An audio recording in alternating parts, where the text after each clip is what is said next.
سلام و درود، سامان منفرد هستم و این مستند رو حتما تا انتها ببینید. به حق نیست اونها رو به اسم خدا به دست و پای مردم ببرد. من در زندگیم خیلی از انسان‌های بیریشه و بی‌اصالت و کسانی که نجیب زاده نبودن بهشون بها دادم و فرصت دادم، اما چی شد؟ همشون برای ما یک روزی شاخ شدن، اصلا یادشون رفته که کی بودن و چی هستن و پدر مادر خودشون هم یادشون رفته که از کی به دنیا اومدن. ما مردم رو ول کنید و رها کنید، منو ول کنید. جوونا همه مفنگی و معتاد و قرصی و الکلی شدن، دارن میمیرن، تمام استعدادهای این جامعه مردن و سوختن. و 4 تا سلبریتی در پیتیه نون به روزخور شدن نماز مردم. بعد میان توی این فقر و گرونی داد میزنن که ازدواج کنید، مثل اسبی که پاهاشو بریدن و میگن برو مسابقه بده با حقوق 6 میلیونی، با اجاره 10 میلیونی توی خونه 40 متری که از گوشت و مرغ محروم شدن توی این گرونی. بعد هزاران اختلاس کردن، میلیاردها دلار اختلاس کردن، کسایی مثل ساشا استوپانی و خیلی کسای دیگه گذاشتن از این مملکت رفتن. هیچ کسی اونا رو پیگیری نکرد و دیپورتشون نکرد به ایران. و توقع دارید ما جوونا بشیم ازدواج کنیم توی این شرایط اقتصادی که گاز مملکت ما دومه و نفت ما اول جهانه؟ کی دلش به حال ما میسوزه؟ هیچکی. کدوم نماینده مجلسی داد میزنه که دلش به حال ما بسوزه؟ ما جوونا کوروش بیگاه که بریم کشور به آینده‌ای که براش تلاش کردیم به چه روزی افتاده جوونا؟ گریه کنید، همین الان با من گریه کنید، به حال روز خودتون گریه کنید، گریه کنید. و تا تعقیب توپی میخوره سامان منفرد رو بکنید توی اوین.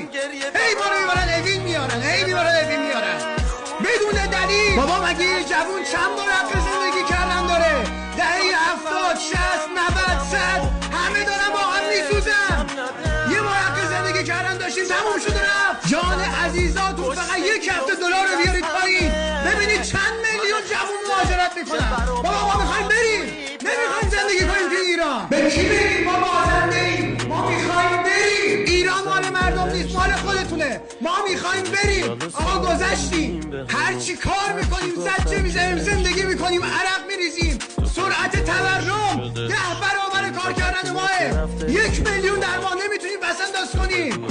بابا کی میخواد پاسخگو باشه؟ آقا ما غلط کردیم. آقا ایران دو دستی مال شما. 1 هفته این دلار رو بیارید پایین، بکنید 2000 تومان، ببینید چند میلیون نفر میرن. شما بمونید و همون 1 میلیون نفر. ما میخوایم بریم، نمیخوایم زندگی. گریه کنید به حال خودتون، گریه کنید به حال من، گریه کنید به حال خودمون. ما درد مشترکی، ما بازنده ایم. ما رو رها کنید، رها کنید. تو جوانی پیری رو صورتمونه دیگه، این آینه صورتهای ما رو نمیشناسه. آینه منو بشکنید، من دیگه خودم رو نمیشناسم. هیچ جوونیش دختر پسر دیگه خودش رو نمیشناسه. منو بلکن با شبم تاریک، اما چقدر آزاد و رهام. بزا من از یاد تو درام رفتنی باید بره، تو نکن گریه برام. چقدر خونه دل و درد زیاد تا که فهمیدم خودمو هیچ موقع به کم ندم. چقدر رد شدم از گشنگی و سیر از همه، من خسته چه بر و بازویی به هم زدم. تو بگو بهش کدومه، اصلا تو این زمین بهشت کجا بود؟